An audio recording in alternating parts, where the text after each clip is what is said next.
દર્શક મિત્રો નમસ્કાર, હું એબે ચાવડા ખેતીવાડી ગ્રામ સેવક આપ સૌનું અમારી ખેડૂત મિત્ર યુટ્યુબ ચેનલમાં હાર્દિક સ્વાગત કરું છું।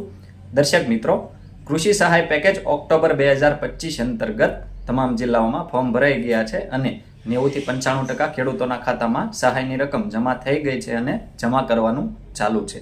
હવે ઘણા બધા ખેડૂતોની એવી કોમેન્ટ હતી અને પ્રશ્નો હતા કે ભાઈ અમારા ખાતામાં હજુ સહાય જમા નથી થઈ, એક જ હપ્તો આવ્યો છે, એક હપ્તો નથી આવ્યો। તો આપ સૌ માટે આ વિડીયો અમે અમારી ચેનલમાં લઈને આવ્યા છીએ।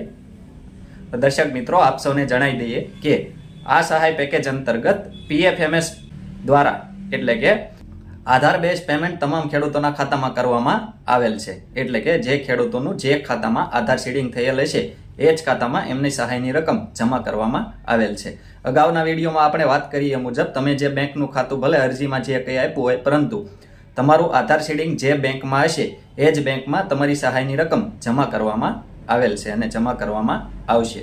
હવે ઘણા બધા ખેડૂતોનું હજી ગામ દીઠ જે આધાર દીઠ પેમેન્ટ થયેલ નથી એવા ખેડૂતોનું પેમેન્ટ હજી બાકી છે, એટલે એ ખેડૂતોને આધાર સીડિંગ કરવાનું બાકી હશે, તેઓનું બેંકમાં પેમેન્ટ થશે। પરંતુ હજી સુધી જે ખેડૂતોનું આધાર સીડિંગ થયેલ નથી એવા ખેડૂતોને મારી નમ્ર અપીલ છે કે આપ સૌએ તમારા બેંક ખાતામાં રૂબરૂ જવાનું રહેશે અને ત્યાં આગળ તમારું આધાર કાર્ડ અને બેંક પાસબુક લઈને જશો, ત્યાં આગળ તમારે આધાર સીડિંગ કરાવવાનું રહેશે। આધાર સીડિંગ માટેનું એક ફોર્મ આવશે DBT માટે। DBT એટલે કે ડાયરેક્ટ બેનિફિશિયરી ટ્રાન્સફર। સરકારી યોજનાઓનો સીધો તમારા ખાતામાં લાભ લેવા માટે DBT અનેબલ કરાવવું ફરજિયાત છે। આ DBT આપ સૌ બ્રાન્ચમાં જઈને રૂબરૂ પોતે ફોર્મ ભરીને ફિંગર અને એવો આપીને આધાર સીડિંગ કરાવી શકો છો। આધાર સીડિંગ થઈ જાય ત્યારબાદ દર્શક મિત્રો, આપની જે સહાયની રકમ તમારા ખાતામાં હજુ જમા થયેલ નહીં હોય એ થોડા જ દિવસમાં તમારા ખાતામાં જમા કરી દેવામાં આવશે। ઉપરાંત દર્શક મિત્રો, ઘણા બધા ખેડૂતોની એવી પણ કોમેન્ટ હતી અને ઘણા ખેડૂતોના એવા પ્રશ્નો હતા કે ભાઈ મારે એક 44,000 સહાય મળવા પાત્ર હતી, એમાં 10,000નો જ હપ્તો આવ્યો છે, 34,000 નથી આવ્યા। તો આપ સૌને જણાવી દઈએ કે રાજ્ય સરકાર અને કેન્દ્ર સરકારની બે અલગ અલગ ગ્રાન્ટમાંથી સહાય જમા કરવામાં આવતી હોય છે, એટલે એક હપ્તો જમા થયેલ હશે એવા ખેડૂતોએ ચિંતા કરવાની જરૂર નથી।